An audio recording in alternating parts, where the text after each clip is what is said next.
ప్రశాంతమైన వాతావరణంలో మన రాష్ట్రాన్ని మన అభివృద్ధి పందాలో నడిపించాలని, సంక్షేమంలో ఎక్కడ లోటు ఉండకూడదని గౌరవ ముఖ్యమంత్రి గారు, గౌరవ ఉప ముఖ్యమంత్రి గారు పవన్ కళ్యాణ్ గారు అందరం అహర్నిశలు కృషి చేసి ఒక మంచి వాతావరణం తీసుకొస్తే ప్రభుత్వాన్ని మనం ముందు తీసుకెళ్తామని ఒక ప్రయత్నం చేస్తున్న తరుణంలో కావాలని ప్రాంతాల్లో వచ్చి చిచ్చులు పెడుతున్నారు.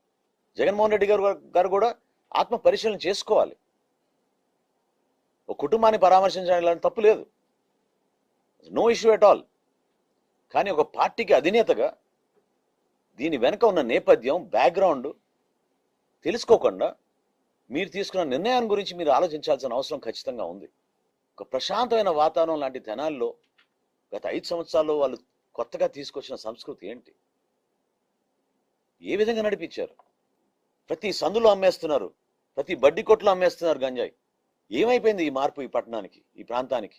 గ్రామాల్లో కూడా కొలిపర మండలంలో వలవాపూర్ అనే గ్రామంలో చాలా సామరస్యంగా అందరు కలిసిమెలిసిగా ఉండే ఒక అద్భుతమైన గ్రామం. ఆ గ్రామంలో కూడా డైరెక్ట్గా ప్రతి ఒక్కరికి తెలుసు ఆ గ్రామంలో ఎక్కడ దొరుకుతుంది గంజాయి. యువకులను ఆ విధంగా చెడగొట్టి వాళ్ళ ప్రాణాలతో ఆడుకుని 5 సంవత్సరాలు మీరు కనీసం ఒక్క చిన్న చూపు కూడా చూడలేదే వీళ్ళ వైపు. గంజాయి నిర్మూలన కోసం మీరు ఏం చేశారు? ఎక్కువ శాతం తెనాలి ప్రజలు ఈరోజు కోరుకుంటున్నారు.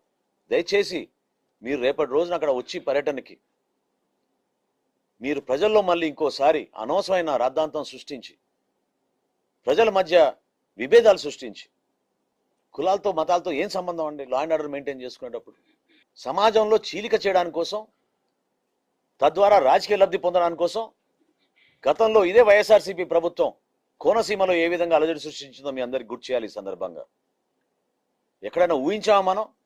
అమలాపురంలో ఏ విధంగా వర్గాల మధ్య చిచ్చులు పెట్టి రాష్ట్రం అంతటా ఒక సంచలనం సృష్టించి ప్రజల్ని భయభ్రాంతులు గుర్తు చేసి, దేనికోసం? ఈ రాజకీయ లబ్ధి కోసమా?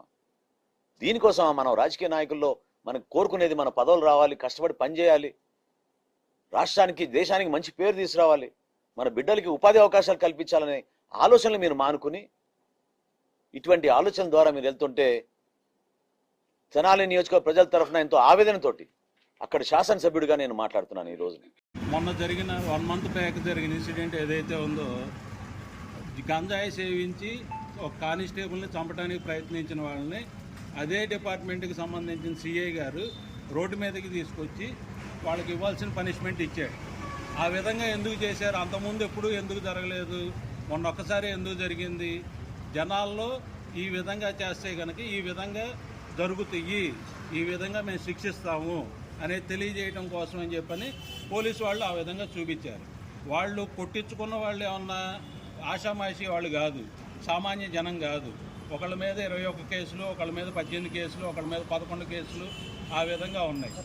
పోలీసు వాళ్ళు ఆ విధంగా చేయటం వల్ల ఇవాళ అందరికీ తెలిసింది, ఓహో ఈ విధంగా కనుక మనం ఏదైనా తప్పులు చేస్తే పోలీసు వాళ్ళకి ఈ విధంగా శిక్షించేంత హక్కులు ఉంటాయనే విషయం మనకి ఈ రోజున తెలిసింది. రేపొద్దున ఇంకెవరన్నా కుర్రకారు ఎవరన్నా చేయాలంటే కనుక ఆ విధంగా భయపడి వణుకుతారు. ఈ విధంగా రోడ్డు మీద కొడుతున్నారు, ఈ విధంగా మనల్ని భయపెట్టడం కోసం కాదు, లా అండ్ ఆర్డర్ని కంట్రోల్లో ఉంచడం కోసం ఆ విధంగా చేస్తారు పోలీసు వాళ్ళు. అంతేగాని వాళ్ళకి ఎవరు పర్సనల్గా గ్రెడ్జ్ ఉండదు. అయినా కానీ ఈ విధంగా కుల సంఘాలు తీసుకొని వచ్చి కులాల మధ్య చిచ్చు పెట్టే విధంగా కులాలని అడ్డం పెట్టుకొని మేము చేస్తాము, మేము రౌడీజం చేస్తాము అంటే కనుక కుదరదు. ఎందుకంటే ఏ కులం వాళ్ళు ఏ రౌడీజం చేయాలో రాజ్యాంగంలో ఎక్కడ రాసిలేదుగా. అసలైనా కానీ కులానికి రౌడీజానికి సంబంధం ఏంటండి? ఆ విధంగా గంజాయి సేవించి ఆ విధంగా రోడ్డు మీద వెళ్ళే వాళ్ళందరినీ భయభ్రాంతులను గురి చేస్తున్నారు.